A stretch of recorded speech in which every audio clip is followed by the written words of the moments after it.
program, when the mayor and council people from Sparks go on a journey, it's usually to Reno. Today we're going to talk about their trip to China. Plus, India's population is going to eventually be bigger than China's. We'll talk about that too. Randy Thompson has the rundown.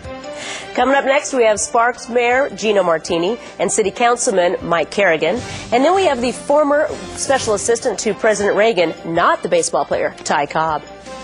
And coming up on the Power Pundit panel today, Connie McMullen, Dick Gammick, and Bruce Breslow. It's all coming up next on an all-new Nevada Newsmakers.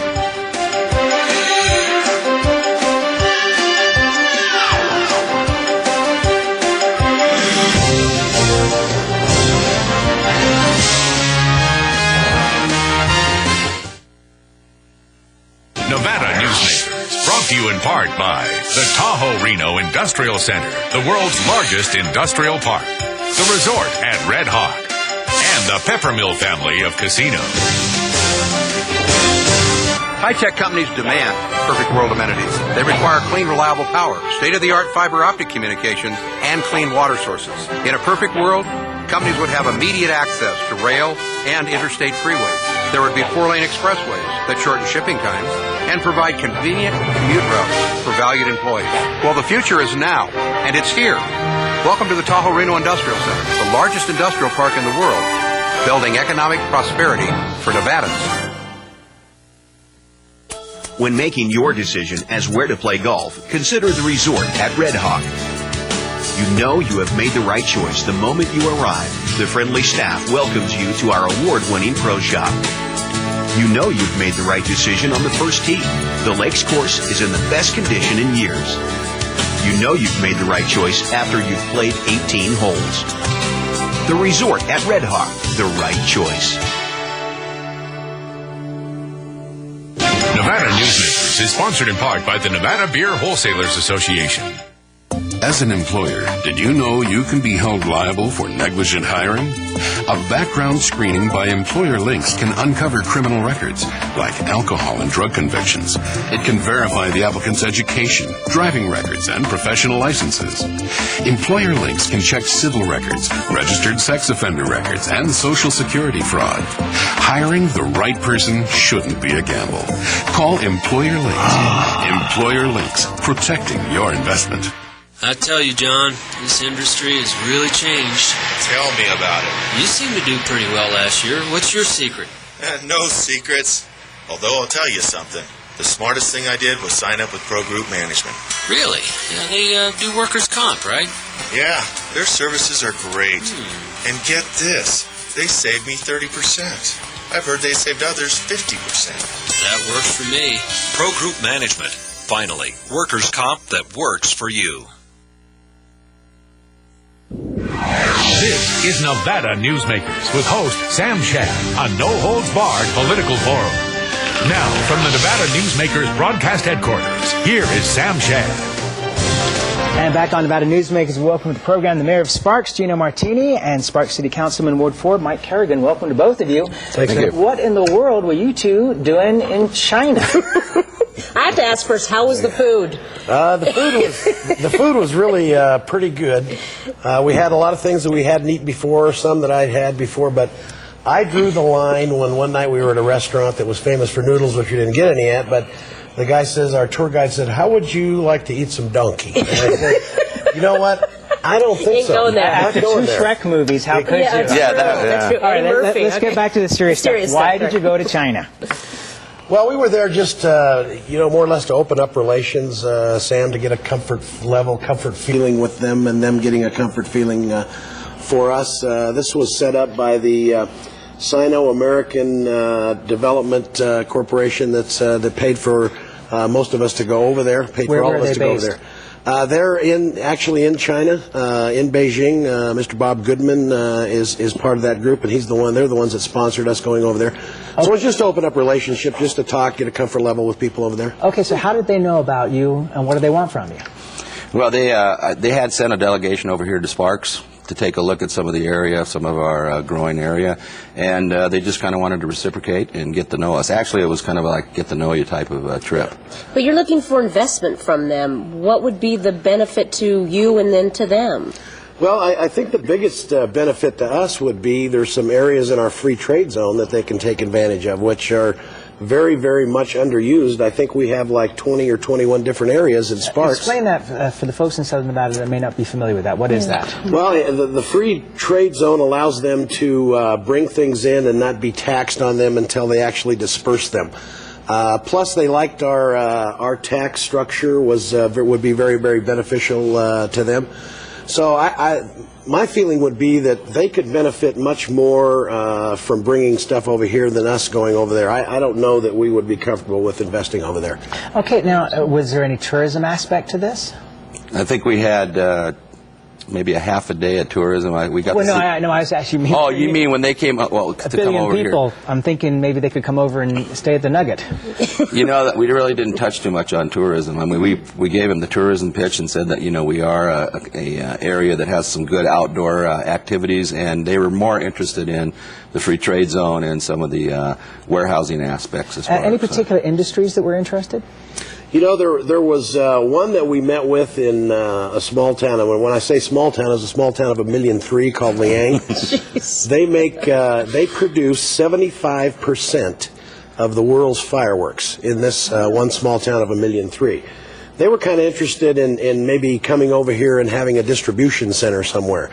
So that was one. And then there were several others that we met with in Beijing. Maybe, Mike, you can remember some more than I don't. Yeah, there were some high-tech high-tech companies. That were killer Star-Spangled Sparks displayed in, huh? Exactly. You know what? And those fireworks may, I have to ask the guys that put them on, but those fireworks may come from that town in Leon. Interesting. They put on a fireworks show for us and it was just for us being there. It was probably a $40,000 or $50,000 fireworks show. Wow. And it was, let me tell you, it was spectacular. I've seen a lot of fireworks in my advanced years, but I saw some things there that I had never, ever seen before. Now, is the free trade zone, is that a federal designation, a state designation, just a City of Sparks thing? How does that work? I think it's a federal. It's federal. Federal designation. Yeah. Okay, so it's, so they don't have to pay. Yeah, so it's federal excise tax. Right, it has to do with customs. Exactly. Okay. The customs import taxes. Very cool. All right, so where do we go from here? You know, that's a good question. That's my job. Yeah, I know that. I told them that, you know, this for us, this was a good trip. It was an interesting trip, and we met a lot of people. We met a lot of business people over there and realized that they are business people that just want to do business like we want to do. But on the other hand, we met some people, and, you know, we have to remember, we have to keep this in perspective. After all, it is a communist country. So I would think that maybe their turn would be to come back here again and visit us again, and I'm thinking it's going to take a little bit of time before anything actually transpires. But at least it's the first step. Well, it is, but, you know, and the mayor brings up a good point. I was former military, so I was paranoid anyway going into a communist country, and when we were in Beijing, it was, you know, we were pretty free to do what we want. We went to the small town down south. Communism was alive and well, you know, so I was, the trust factor is the one that's going to be the one that's really going to be hard to overcome, I think. All right, let me change gears on you, bring it home. The session we were dealing with neighborhood gaming. There's a moratorium on new casinos in Sparks at this point, and Harvey Whittemore and the Pep Mill want to go ahead with one in Spanish Springs. Are you going to lift the moratorium? Is he going to get to build his casino? Well, really, that one's not under the moratorium because it started prior to the moratorium. So he's preparing a handbook, and it will be moving forward. How it goes, how it comes out, hard to say. What's the process here? I mean, does the City Council have to approve the license and approve the handbook? Okay, and is there a public element to that, or a public hearings? There's going to be a lot of public hearings. The thing is also that because he has 200 rooms along with the casino, then our moratorium is just for standalone casinos without hotel rooms. So he's not, so the moratorium wouldn't mean anything to him. And let me confirm this, that this is accurate. So if he builds 200 rooms, he can apply for a license for that property. He doesn't have to use the license that he got from the old Reno casino. Right. He could use that license. Would still be in play. Right. But he could use that license if he wishes, or he can apply for another one because he's. But it wouldn't make much sense because that's a very valuable license. Sure. Why would you just give it away when you've already built the rooms? Right. Exactly. Okay, gentlemen, very interesting. Thank you both so much for being here. We welcome you back anytime. Yeah. Okay, we'll be right you. back on Nevada Newsmakers. Going to keep on international right after this. For a videotape copy of any Nevada Newsmakers program, call 775-857-2244. The tapes are $20 each, including shipping. My family started this business 27 years ago. We work hard to serve our customers and our community. but it's getting harder and harder to keep the doors open. For example, our workers' comp is going through the roof. Isn't anyone on my side anymore? The Retail Association of Nevada is. If you're a small business owner, we can cut your workers' comp by up to 50%, lobby for your interests, and keep you informed. Put us to work today.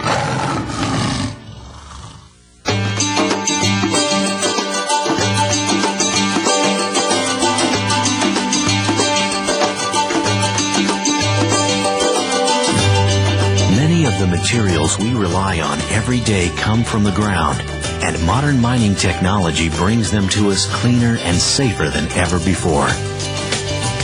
To learn more about America's natural resources, visit nma.org, the National Mining Association.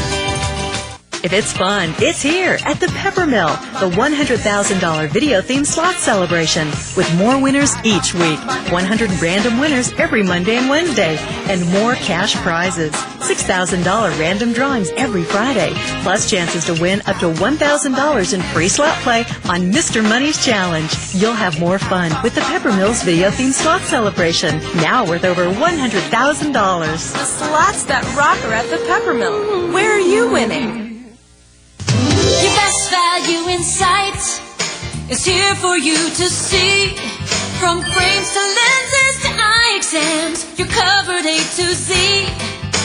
Davis Optical, your best value in sight. Davis Optical Centers, with 2 locations in Reno and Sparks. Davis Optical, your best value in sight. And now, back to Nevada Newsmakers with Sam Shad.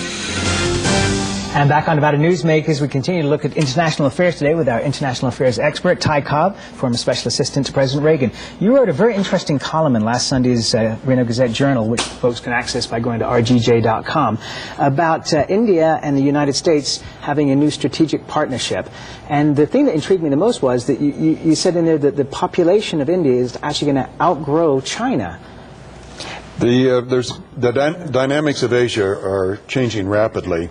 Most importantly is the relationship we formerly had with India in the Cold War adversarial period is being forgotten real quickly. India's growth rate is 8% economically. The population is rapidly growing. They're the second largest country in the world. In another 10, 12 years, they'll be the largest country in the world. This is because of China's birth control policy? That's exactly right. And then perhaps in 40 years, India will overtake the United States as the world's largest economic power. So there are a lot of reasons for the United States to be reconsidering that relationship with India. Well, their education is higher. They're better in the higher tech industries. I mean, what can we be doing maybe to strategically work better with India? Well, you may have seen that we've sort of relegated a lot of our Cold War policies to the ash heap, as have Indians. They've matured, they've abolished, moved away from that stifling socialist economic system and leaders of the third world. And the United States and India see sort of a joint interest at, I don't want to say containing China, but at least working together as China continues to expand its influence. The Balancing Act. That's correct. And Randy's quite right. India produces far more engineers every year than do virtually all Western nations combined. And they're emerging high-tech centers, not just as a call center, as we all know, but in the high-tech industry as a whole. And medical, too. There was a great story on 60 Minutes a couple of weeks ago about these luxury hospitals that are a fraction of the cost of the United States hospital with U.S.-trained doctors. And not only can you go there and get your medical treatment done, but you can basically have a vacation while you recuperate. It's amazing. Well, what a lot of people don't realize is that India, for a number of years, have furnished many of the doctors and nurses in much of the Western world, particularly in Europe. Interesting. Richard Clark, the former National Security Advisor, had an interesting article in last Sunday's New York Times in the magazine. And he ends up by saying, by the end of President Bush's term, the war in Iraq could end up costing $600 billion, more than 6 times what some administration officials have projected. Now the many other costs are also beginning to come clearer. Maybe it's time to at least begin a public dialogue about staying the course. Opponents of an early departure of American forces say it would result in chaos in Iraq. Yet, we already have chaos, and how sure can we be that sectarian fighting will not follow our departure when we leave? Is it unpatriotic to ask if the major reason for the fighting in Iraq is that we're still there? How do you respond to that? Dick raises some good questions, and I think there very much should be a strategic dialogue, and the President, in fact, is beginning to speak more to that issue. And note that the European Union has a conference in Brussels starting today where they're going to look at the future of Iraq. It's a difficult situation, Sam. I think in many ways Dick is right. It is a somewhat chaotic situation now caused by insurgents who are largely financed and, in fact, many ways insurgent from abroad. There are many reasons for success in Iraq that we can be happy about. But we're at a point. We're either going to stay the course with the help of the international community to bring stability and democracy to Iraq, or you abandon that path of action as just too difficult, which we may do. Isn't it the balance between the Powell Doctrine and the Rumsfeld Doctrine, where Powell says go in with overwhelming force, and where Rumsfeld has basically gone in with bare bones? Well, that goes back to the decision to invade, and in Desert Storm in '93 was very much what General Powell wanted, which was you did go in with overwhelming force. But that part of the operation was done very successfully in both operations. Desert Storm, we did not attempt to overthrow Saddam or go to Baghdad or to be there in the post-war Iraq.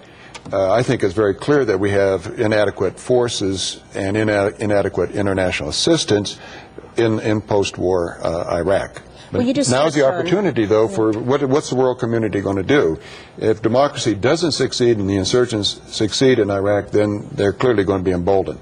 Well, you touched on, sorry for interrupting you, but you touched on earlier about the insurgents being paid, and yesterday on the news, the new ambassador to Iraq, or I guess your friend, as you said, talked about them being paid on average $150 to do a bomb, make a bomb.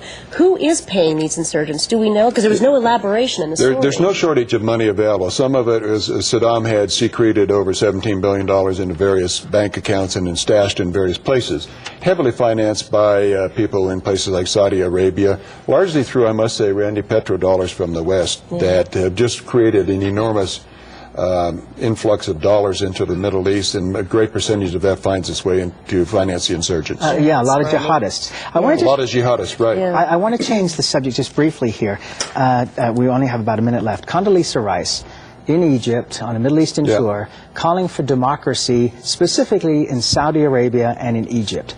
Isn't that a little insane? For example, in Egypt, if you had democracy there, the Muslim Brotherhood would win unbelievably by a huge amount.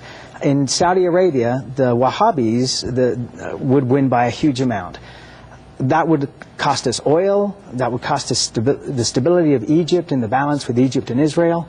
Isn't that nuts? Well, the roles seem to be reversed here, Sam. I mean, normally what Condi Rice and the President are doing is something you would have associated with a rather adventuresome Democratic Party thing, pursuing policies of idealism as opposed to the traditional realism from the right-wing elements that Sam just enunciated so clearly here. I don't know if he's comfortable being in that camp. I'm very comfortable. But it is a very unusual...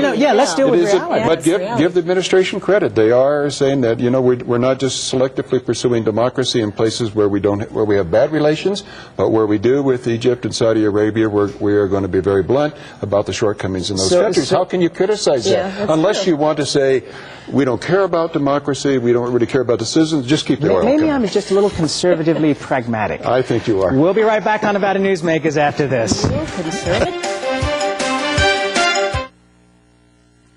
This is Nevada Newsmakers.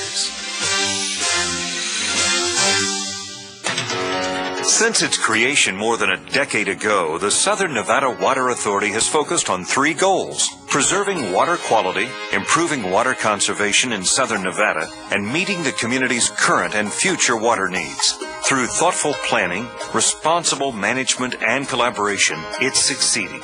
As we move into the 21st century, the authority continues to embrace sustainable water development and efficient water use. That's our promise to Nevada. When making your decision as where to play golf, consider the resort at Red Hawk. You know you have made the right choice the moment you arrive. The friendly staff welcomes you to our award-winning pro shop. You know you've made the right decision on the first tee. The Lakes course is in the best condition in years. You know you've made the right choice after you've played 18 holes. The resort at Red Hawk, the right choice. So, who do you use for workers' comp? Pro Group Management. Ah, I've heard some good things about them. You bet. Employee background checks, safety training, claim seminars. Oh, and here's the great part. If you have an issue, they work for you, not against you. Sounds perfect. And expensive. Well, that's the best part. They saved me 30%. I've heard they saved others 50%. Works for me. Pro Group Management. Finally, workers' comp that works for you. As an employer, did you know you can be held liable for negligent hiring? A background screening by Employer Links can uncover criminal records, like alcohol and drug convictions. It can verify the applicant's education, driving records, and professional licenses. Employer Links can check civil records, registered sex offender records, and Social Security fraud. Hiring the right person shouldn't be a gamble. Call Employer Links. Employer Links, protecting your investment. And now, back to Nevada Newsmakers with Sam Shad. Back on Nevada Newsmakers. It's hard to keep these people under control here. Welcome to the program. Unruly crowd. The former mayor of Sparks, Bruce Breslow. Welcome to you, sir. Thanks, Thank you for joining us. Connie McMullen, who's the publisher of Senior Spectrum newspaper, which publishes statewide, and wearing the new official uniform of the Washoe County District Attorney's Office, DA Dick Gammick. Welcome to the program. We should point out, for those in the South who are going, what? That the Reno Rodeo is in progress at the moment, and Dick is a big part of that. Through Saturday night. Yep. So I want to start off with, earlier this week, they did a story about, or you guys talked about, or not this group, but a pundit panel talked about the Las Vegas Review-Journal's poll on legislators. And it was pretty much poo-pooed as a popularity poll, beauty contest. And yet, it seems like we need some sort of third party to come in and evaluate the effectiveness of legislators. And, oh, look, they're already scowling. Oh. But, I mean, as a candidate, you have to defend your record. As an opponent, if you take on their record, it's considered negative. And the public doesn't get to understand or see what happens. There's legislators that vote no on everything. And proud, they're so proud that they voted against everything, but they haven't ever done anything. There's some legislators that'll take the risk and try to introduce legislation. Sometimes it goes, sometimes it doesn't, but they get out in front. But really, the people at home never get to see who's what. And then it comes election time, and they, I voted against this, I voted against that, and that's how people seem to get elected. Yeah. One of the best things I've seen is, that you're talking about, that was the Gazette Journal running that score sheet that they ran here a couple of weeks ago. And what was really interesting about that is we have certain people that go down there, Bruce was just referring to, that claim everything. I did it all. I did everything. They were all my bills. But when the score sheet came out, the score was zip. Yep. And that's the truth. And I agree with what they did, because I was down there and I saw a lot of that shake out in the final outcome.